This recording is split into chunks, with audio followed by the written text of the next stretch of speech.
there we go. Well, there you go. PlayStation's back. We finally had a good show.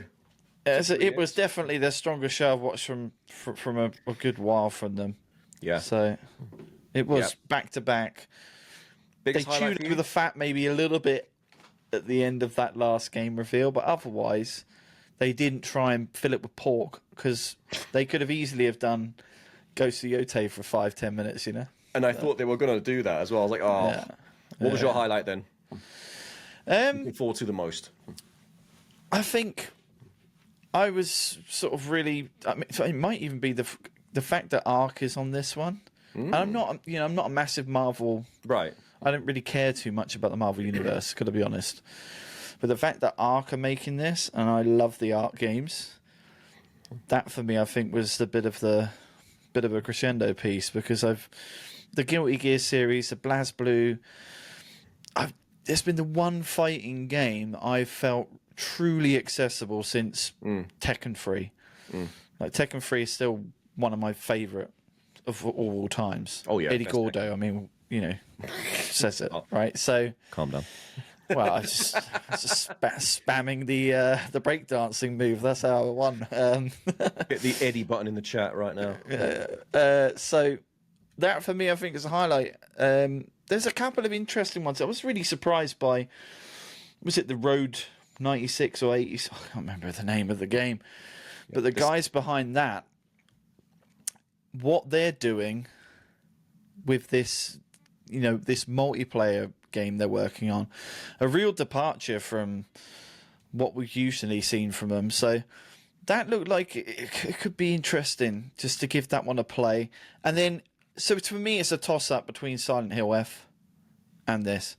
And Silent Hill F, I've got a feeling, there's a feeling there for me that it could end up being a new benchmark for the series. But, you know, it's easy to get excited, but there was definitely signs of it being there. I think the story on that is going to be really shuddering. So Indeed. it's good to see the gameplay at last from those guys. You know, Konami have made us wait long enough. So they finally showed the gameplay, and you know, on one hand it's like finally, on the other hand it's like, okay, it's exactly what I thought it would be. So the fact that they're showing gameplay tells me it's almost release time, you know. So, and they filled the slate to take us towards the end of the year to 2025.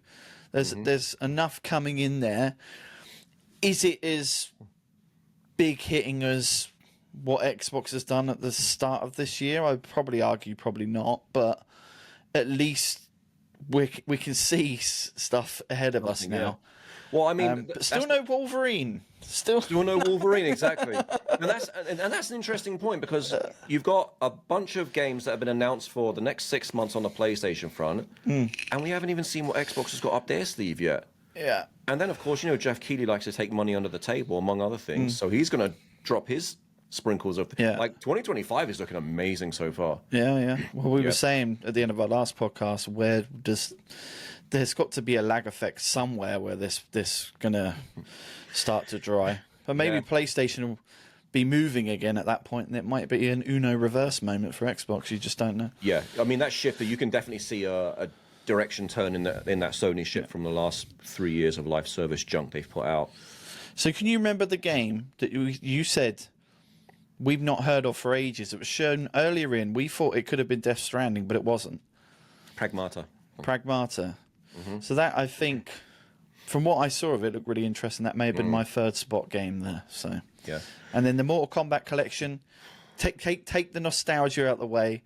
Let's be honest, put that in fourth. But that's a hell of a collection. So it's a collection of games that haven't had a way to play them in almost like 8 years.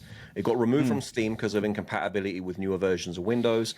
Same thing with, you know, Xbox and PlayStation. Well, the last collection was on PlayStation 1, right? You had the trilogy. They did do a collection on the 360 and PS3. And it had online functionality, but I think it broke and they removed it from the store. Right. The problem is the older Mortal Kombat games have always been very difficult to scale up just due to the various technologies they use. But I'm glad we got there, because there was supposed to be a 1, 2, and 3 collection remake where they redid the graphics to modern day, you know, instead of using the pixel photography graphics.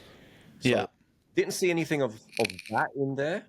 I heard that got cancelled at the last minute for reasons unknown, but at least this exists with online rollback. Like, that's the biggest thing. Rollback netcode for MK1. What a time to be alive. There you go. Are you going to be getting that stick? Because Sony announced their own stick. It. 100%. Between, look, you know, we all know I've left Xbox, so I've got to buy my Well, I think you've bought every single peripheral, haven't you? Bar the accessibility controller for, I mean, I'm PlayStation, right? Give me a reason. Give me a reason at this point. I don't know if you put your shoulder out again, you might need it. You never know. Work on my left hand. No, I'm going to get the Street Fighter 6 1 and 2 years 1 and 2 collection once that launches simultaneously with the Switch version on PlayStation. I think there's a bundle of Tekken 8 with some DLC around the corner as well, which I might pick up. But add that to the Marvel Token game, MK collection. I mean, the Fight Stick makes a lot of sense at this point. And I still got to get the Marvel versus SNK collection that just came out recently, the Marvel versus Capcom collection that came out a few months ago. Like, there's a lot of fighting games are back. Well, it's like having a MAME cabinet actually on a console now. Huh? Yeah. There we go. We'll have to see. Basically, we're going to be on a content overload pattern for the next few weeks because that was Sony. We got Jeff Keighley and God, I don't know how many adverts he's going to stick in that bloody thing, but we're hoping there's going to be some stuff there. Xbox's conference, and then I'm going to be down there with my Excel spreadsheet looking up some hidden gems from some of the other shows we're not going to do full reactions from. Yeah. But right. Stay tuned. We're going to leave it there. Enjoy. Let us know what your best game was in the comments, and we'll see you later. Bye-bye. Bye-bye.